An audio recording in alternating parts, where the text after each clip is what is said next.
Comunicación con Kenneth Smith Ramos, ex jefe de negociación técnica para el TEMEC en la Secretaría de Economía, socio en Agón Derecho, Economía y Estrategia, y evidentemente buen amigo de Mega Noticias. Kenneth, ¿cómo estás? Un gusto saludarte, buenas noches. Y de entrada te pregunto, a ver, ¿qué implica perder este panel internacional?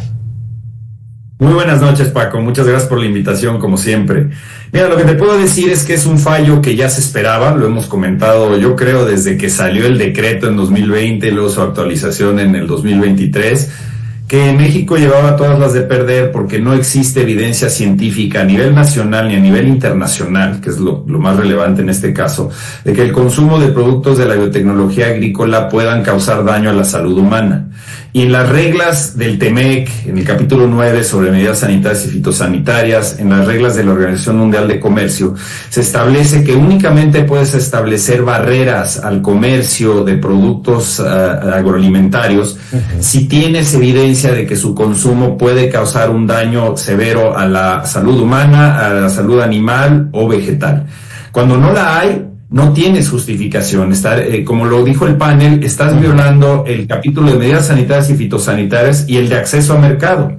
Entonces, las implicaciones es que México ahora, a partir de este fallo del panel, tiene 45 días para modificar las medidas que a través del decreto buscaban establecer restricciones al uso de maíz genéticamente modificado en México y poner las medidas de conformidad con el TEMEC. Si después de 45 días no se ha cumplido con esta, obligación que establece el panel, Estados Unidos estaría en su derecho de imponer represalias comerciales. Y no olvidemos que importamos casi 20 millones de toneladas de maíz de Estados Unidos con un valor cercano a los 6,000 millones de dólares. Entonces, no queremos tener esta situación.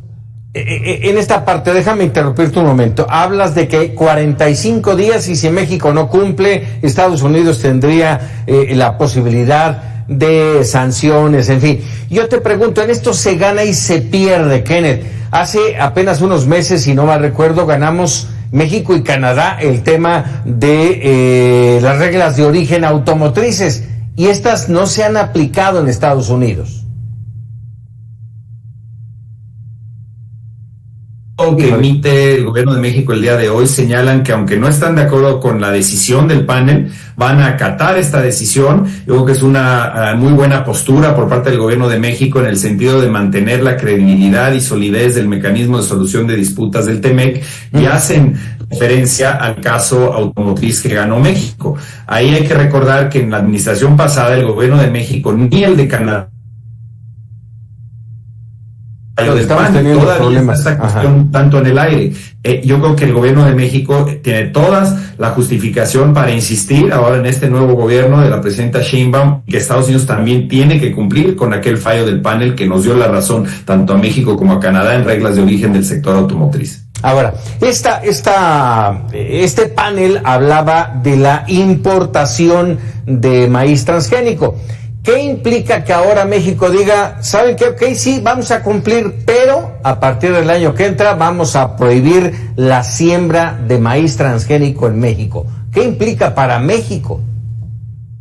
Mira, la realidad es que en México existe una moratoria a la siembra de maíz transgénico desde hace prácticamente 15 años. Es algo que se ha venido manteniendo y simplemente no se siembra maíz genéticamente modificado en México. Sí se importa una cantidad muy importante y se consume no solo maíz, sino productos de la biotecnología agrícola muy variados en México desde hace prácticamente 30 años sin ningún efecto en la salud humana. Entonces, ¿qué es lo que estamos viendo? El propio panel en su decisión final señala que los temas referentes al panel, la litis, el tema que se está analizando es el impacto comercial, es decir, las restricciones al comercio sobre el maíz genéticamente modificados, y no toca el tema de la siembra. Ese es un tema que si prohíbes la siembra en México, como ya se ha hecho desde hace muchos años, no estás en violación del tratado. Obviamente, si lo ves de un punto de vista económico, agrícola, a largo plazo, le convendría a México seriamente estudiar la posibilidad de sembrar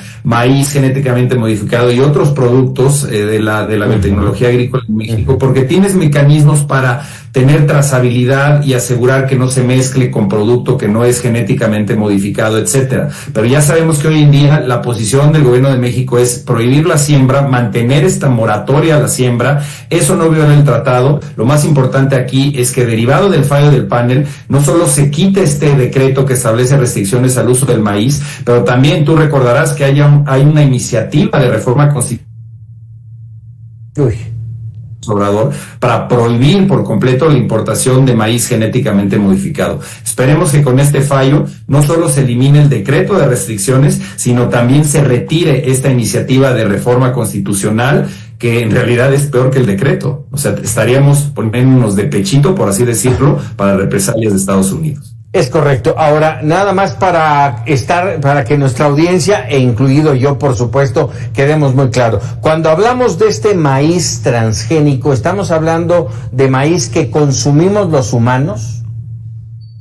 Así es, lo consumimos desde hace muchos años, lo consumimos a través de productos agroindustriales, es un alimento esencial para el sector pecuario, se consume directamente, digamos, en elotes, en productos derivados del maíz. Hay muy poco maíz genéticamente modificado que entra a la cadena alimenticia a través de las tortillas. Simplemente porque la mayoría del maíz que traemos de Estados Unidos genéticamente modificado es amarillo, no se usa prácticamente para producir tortillas. Sí hay mezclas en algunas regiones del país donde sí se encuentran rastros de maíz amarillo estadounidense en la tortilla, pero no es muy común.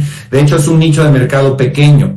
Lo importante aquí es que el cuestionamiento de Estados Unidos iba en el sentido de decir, si no hay una prueba de daño a la salud humana, no tienes por qué restringir ni mucho ni muy poquito. Es decir, es una cuestión sistémica. Entonces, en su declaración, en el comunicado de prensa que hace la representante comercial de Estados Unidos, habla de una victoria para la biotecnología agrícola a nivel mundial, porque es un hecho que la tecnología es lo que nos va a ayudar a fortalecer la seguridad alimentaria en nuestra región y en todo el mundo. Hay que entender que para el 2050 tendremos que alimentar a casi 10,000 millones de personas, y cada año se va reduciendo la superficie cultivable. La solución para alimentar al mundo, sin duda alguna, es la biotecnología. Caray.